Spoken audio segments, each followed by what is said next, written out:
It is a sad, sad day here. October 26th, post UFC 308. This will probably be the end of Heavy Bag Heroes, as none of our favorite fighters have made it this year. Dustin Poirier, Alexander Volkanovski, and now Max Holloway. Wow. Uh, I literally fell to my knees when he went down. I was on my knees in my trailer as I watched Max Holloway get knocked out. That was tough, man. That was tough emotionally, mentally, physically. I'm still sick from COVID. COVID's not real. Uh man, I really thought Max might be able to do it. I thought Max kind of got his number in the first two rounds, figured out what he was going to do, what was working, what wasn't working. And then funny enough, right before Ilya landed that big right hand that started the whole knockout sequence, I thought to myself, Max, get your chin down. You're kind of standing high there, brother. And even though it wasn't right on the chin, it was still right on the face. Very unfortunate. Very sad, very unfortunate ending to the night, especially with Robert Whitaker. For those of you that had not seen, Robert Whitaker basically got his front bottom teeth, like Hamzat broke his jaw, like broke those teeth back into his mouth. I might be able to find the photo of it. I don't know where it's at. It's absolutely insane. Um, let's see. I gotta go to my Diamond Cowboy account because I think that's where I actually liked it. Oh, maybe I'm in Heavy Bag Heroes. Oh, where am I at? Anyways, man, overall, like, wasn't like an amazing card. There were definitely some better cards this year. I don't think anyone I wanted to win besides Shara Bullet won. Dan Ige, super close fight. Um, really thought he was going to get it done. I think like I can understand Lerone Murphy getting the win, kind of based on the damage that he did to Dan. But that third round was close. I thought they could have even called it a draw, to be honest, or at least a split decision. But they made it a unanimous decision for Murphy. Excuse me. And then Magomed Ankalaev versus Alexander. That went about how I expected it to. I kind of thought Alexander came out pretty good to start the fight. I thought he was doing a good job throwing a lot of things at Magomed, but once Magomed kind of downloaded the data and understood what worked, what didn't work, he really started lighting up into him. And I think that's the weird part about some great fighters is that first round will come out and like Magomed was kind of getting beat up in that first round. Second round was a little more iffy, and then third round Magomed was just having his way with him. Well, I guess second round Magomed won. I don't know. I got Max Holloway and Ilya Taporia on the brain. That's like all I want to think about and talk about. I just can't believe that happened. Just absolutely flabbergasted. I didn't think that would happen. If I'm going to be completely honest, I did not think it would be a knockout. Someone made a really good point on Twitter. I'm going to see if I can sign into it. How do I? Oh, I am in this account. Whoops, sorry everybody. Um, Someone made a really interesting point that I wanted to cover on Twitter. I wonder if I can share my screen from this. About to find out. Do. Share screen. Bang. There we are. So there was a, let's see. Might take a minute to get down there and find it. Riverside, I like this. I hadn't tried Riverside before. All right, I'm going to stop sharing until I find the tweet. Oh, here we go. Timing is everything. Thought this was super interesting take. Really interesting take. Basically just talking about the timing of Volk, the timing of Max Holloway, all respect to the man, but let's be clear on some things. When they say timing is everything in life, it's true. Just look at Ilya Taporia. Catches Volk off a nasty KO loss to Islam, which I would agree with that. Then catches Max when we've been saying his chin is due for years now. I hadn't been saying that, but a lot of people apparently have.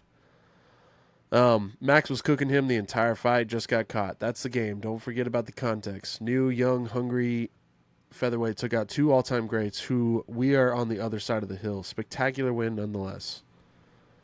And then Homelander MMA, shout out, bro. I was thinking the same.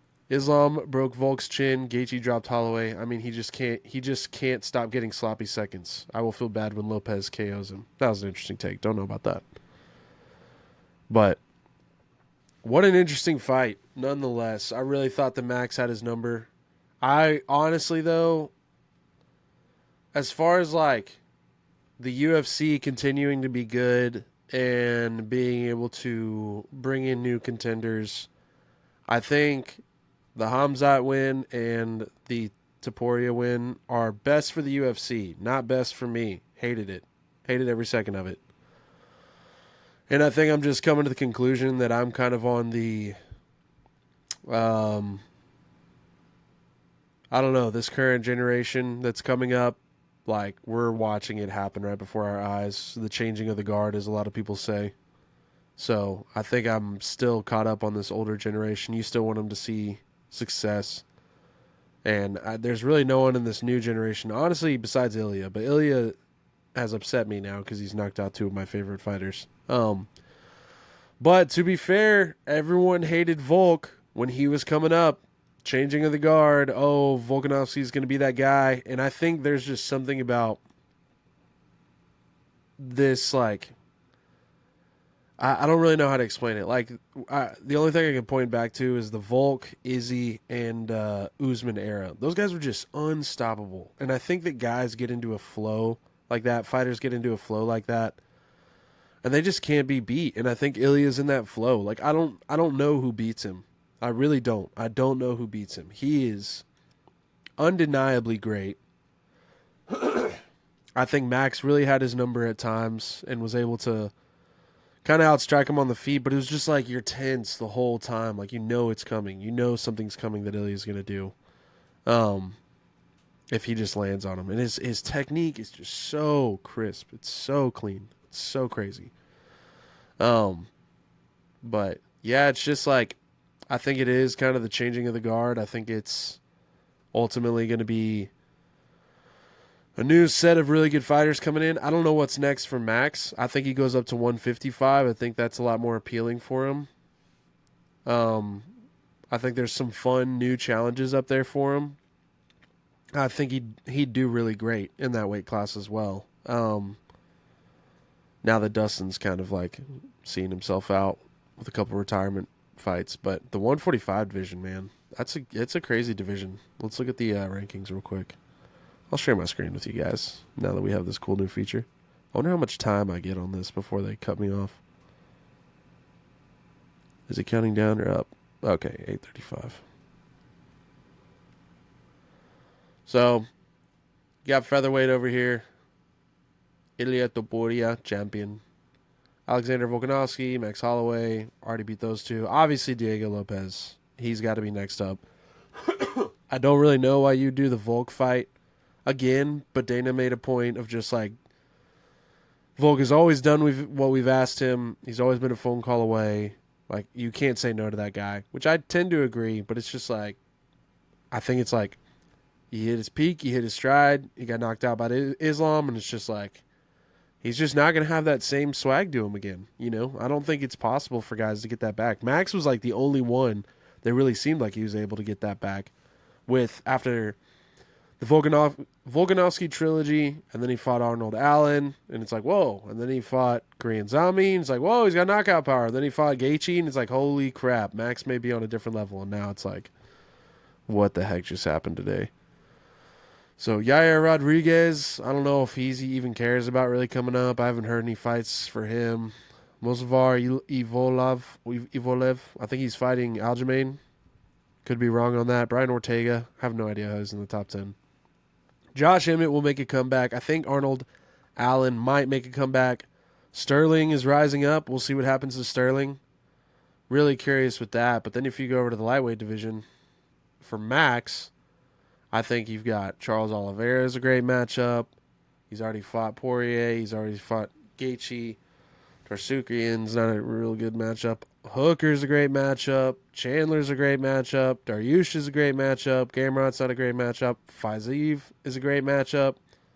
Moicano, St. Denis, Turner. There's a lot of great matchups for Max in 155. If you go over to 145, it's like he's fought Volk. He's fought Ilya. He beat Yair. Mozavar, like that's probably not going to happen. He beat Ortega, beat Allen. He's probably going to beat Josh Emmett if he fought him. Wouldn't be as super fun. I don't know what that fight would look like, to be honest. But it's just like there's really nothing appealing in featherweight for Max. So I'd get it. I'd get it if you want to go up to 155. But the changing of guard right now is just horrifying. I don't like it. I don't want anything to do with it. But it is what it is. I'm just hoping for me, I get attached to a fighter the way I've been attached to Dustin and Max and Volk. And I have to believe that I will. There are some fighters that I really like, but there's just nothing like Dustin and Max. You know, there's just no guys like those guys. They're like, how can you not root for them? They're just dogs. They're just dogs who love to go out and put on a show. Phenomenal fighters. They're just BMFs, you could say. But yeah, I don't know. I've been wanting to I've been wanting to cheer for Ilya, but it's been hard to. He went against Volk. He went against Max, because when he was coming up and he like beat Bryce Mitchell, and then whenever he beat Josh Emmett, that's when I was like, oh my gosh, this guy's a freak. Like he looks like he was made in a laboratory for MMA. So I don't know. Like I'm kind of hoping Ilya will have that same kind of Volk effect that Volk had on me, where it was like Volk came up and he's just beating everyone and he just cannot stop beating people. And just became this absolute beast. I don't know why people are barking. Dogs are barking. But I'm hoping Ilya will kind of have that same effect, to be honest. I hope that there will be some guys that talk some crap. Like if Mozavar and Ilya fight for the belt, like I'm going to cheer for Ilya. If Sterling and Ilya fight for the belt, I'm going to cheer for Ilya. There's just a lot of... But Diego Lopez, I like Diego Lopez. How can you not like Diego Lopez? Great guy. I just don't think that he might... I don't think he'll get it done versus Ilya, to be honest. I think he's a great fighter, but the skill set of Ilya is just insane. So we'll kind of see, but Ilya versus Islam would be nuts. I would be down for that one all day. I think it would be a lot of fun considering how good Ilya is on the ground. Jiu-jitsu background, Roman Greco wrestling.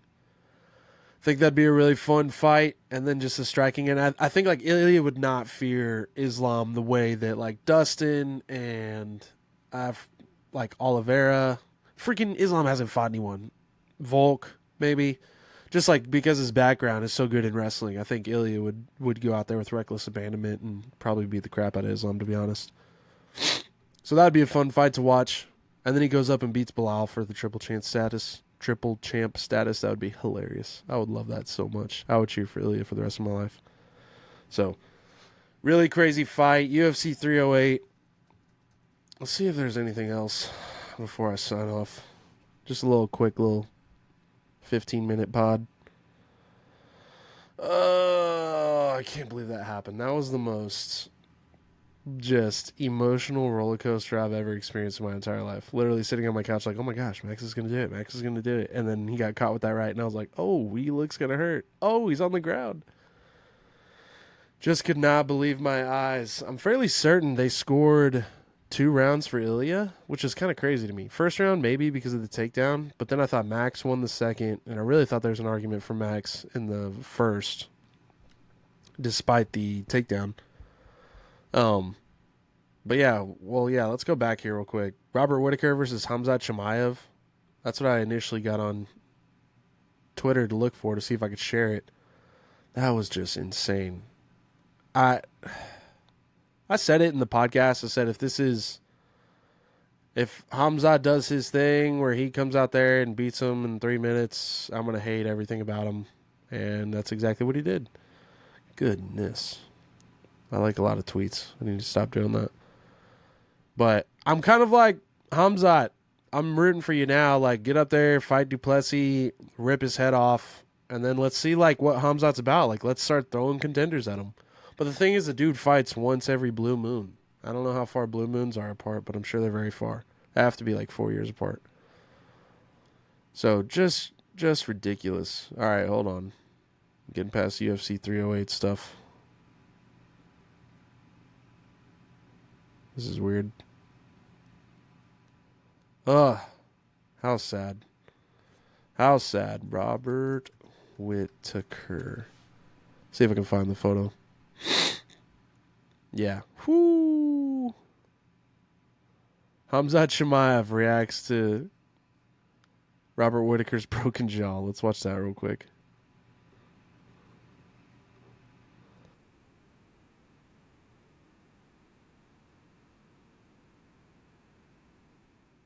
Feels bad for that, so it didn't mean to broke somebody's chin, but it's my work, make somebody pain and make me happy and my family. So you could feel it when you grab Yeah, when I push it, Oh when my I gosh. Literally felt him do it. Holy smokes. Yeah. It was so quick. It was so quick. Like right there had to have been when he did it. I could not believe how fast Whittaker tapped. And when I watched that back, it's oh, here we go. Here's the picture of it. So those are his teeth right there, right? Going correct direction. And these front three are laying back like on his tongue. I cannot believe he like still stood there and got his hand not raised.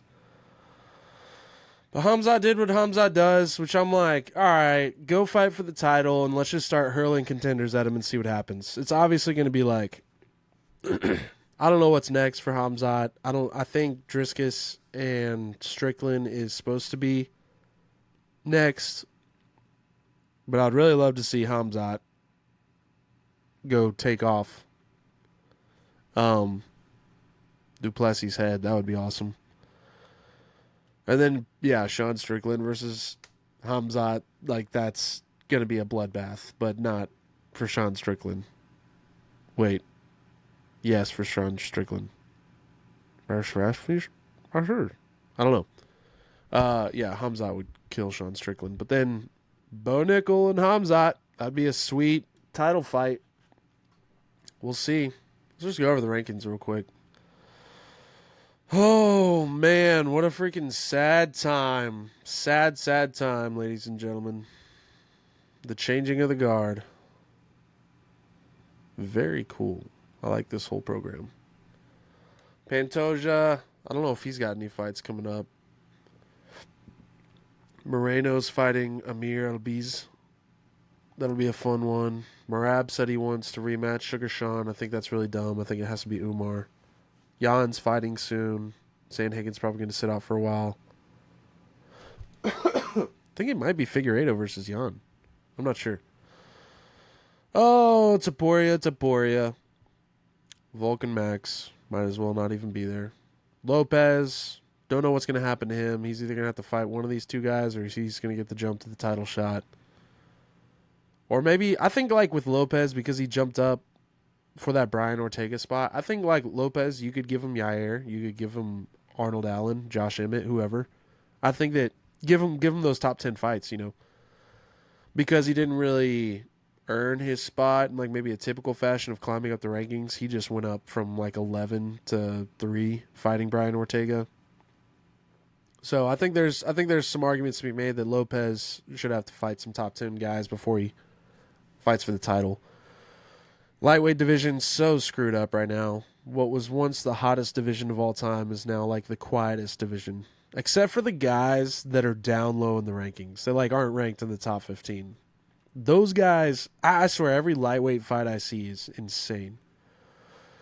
So Moicano versus Saint Denis, that was an absolutely wild fight. Faizeev supposedly is supposed to be working on a fight with Dustin. Islam versus Tarsukian is in the works. Oliveira versus Chandler. Praying to God. Praying to the Lord God Almighty that Oliveira takes his head off again. I'm so tired of Michael Chandler. Michael Chandler, I think you're a great dude. I think you're a great father. Just shut up on Twitter, my lord. You waited way too long for that Conor McGregor fight, and you lost all your star power waiting for Conor, which I understand to an extent, but you could have been actually something great. But I think you kind of played your hand at saying, oh, this is my last shot at getting something done in the UFC, is fighting a washed up Conor McGregor and making a lot of money doing it. Which I would agree, it's a smart business move because you're going to get walked by the rest of these guys in the top 10. Like, I don't think you're beating any of them. We all know that Tony Ferguson head kick was a fluke. Oh, who else did you beat? He beat Tony Ferguson, knocked out Tony Ferguson, and then, Dan Hooker on short notice when Dan Hooker just got obliterated by Dustin Poirier. Dude, come on. And he chirps at Dustin. That's ultimately what makes me mad. I'm like, how are you going to chirp at the GOAT? He's awesome. Bilal Muhammad in the welterweight division. That guy sucks. I really hope that Sean Brady comes back. I don't know if he's fighting anyone soon. I think Rakhmatov is probably going to pop Bilal's head off. It's going to be a huge wrestling, grappling match. Probably could potentially be one of the most boring title fights in history between Shavkat and Bilal. Not because of Shavkat, but because of Bilal, what Bilal does. I think you give Sean Brady a top 5 guy. I don't know. Welterweight's kind of exciting. You've got a... Can I, mute myself? I can mute myself, so then I can... Sorry for coughing in the microphone. Like, Jack Della Maddalena, he's fun. Shavkat, Usman, Edwards, Sean Brady, Ian Machado Gary, Jeff Neal. There's a lot of really good stuff in the welterweight division, which was a really... Well, I guess when Usman was champ, it was a pretty stacked division. It's middleweight that just continues to be garbage for whatever reason. Duplessis somehow beat everyone. Still don't understand it.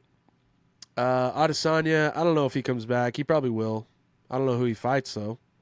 Whitaker's going down. Wherever Hamzat, he's jumping up into the top 5, top 3. Cannonier lost. Brendan Allen. Who did he fight? Brendan Allen fought... I think he lost, too. Caio beat Jared Cannonier. I like Caio. I like Caio a lot. Borgelio. See if anyone's just walking into the backyard. Maybe. Whatever. Light heavyweight, Botan Barrera. Yuri. What? They got Yuri and Magomed both at number 1. Jamal Hill. I would like to see Jamal Hill fight again. I don't know who he's fighting, but he's gonna get beat up. I have no doubt about that. Jan Blauschwicz, I don't know when he's coming back. I hope he does. Really like him. Khalil Roundtree. I love Khalil. I think he will be in title contention again soon. I think that was a big learning experience fighting Stonehenge. Poetan's just a freak, dude. He's just like... Pound for pound, that guy should be number 1. I don't know why Islam is. Like, Poetan's fighting a ton. He's beating guys. He's knocking guys out constantly. I don't know. He's just a scary dude. And then the heavyweight division, I almost don't even want to talk about John Jones. Just freaking fight Tom Aspinall. There's a lot of controversy around that. And they're like, oh, just fight, if you're the greatest of all time. John Jones is not the greatest of all time anymore. He was. And in his prime, he would probably kill Tom Aspinall. But Tom Aspinall is now in his prime. So now we've got prime versus not prime. Like, I'm going to take Tom Aspinall all day. Cyril Gahn, I don't know who he's supposed to be fighting soon. Volkov, I like that guy now. He makes me laugh. Beating Popovich. Curtis Blades is number 5. What? Oh, I think it's a different Blades. No? Oh, Curtis Blades. I'm thinking of, my bad, I'm thinking of Chris Curtis. I don't know. Curtis Blades. Yeah, he's in heavyweight. Duh. Sorry about that. Oh, Derek Lewis and Tai Tuivasa. Y'all gave us such a good time. There's just a lot of great fighters that like we just grew up to know and love, and just had have really good memories with them, and they're kind of going out. You know, don't know what to do about it. But anyways, UFC 308 recap. I don't know what the next card is. We'll try and figure out some stuff. We'll figure out some stuff. Probably gonna go in here. This is my first time doing the video podcast, so pretty cool. I like what Riverside's doing here. Kind of makes it easy. I was able to share my screen and some other stuff. See if I can add in maybe like a thumbnail or Heavy Bag Heroes logo with the music. But yeah, crazy, crazy day. Congratulations, Ilya Taporia, Hamzat. I'm very sad. It is what it is. Thanks for watching, everybody.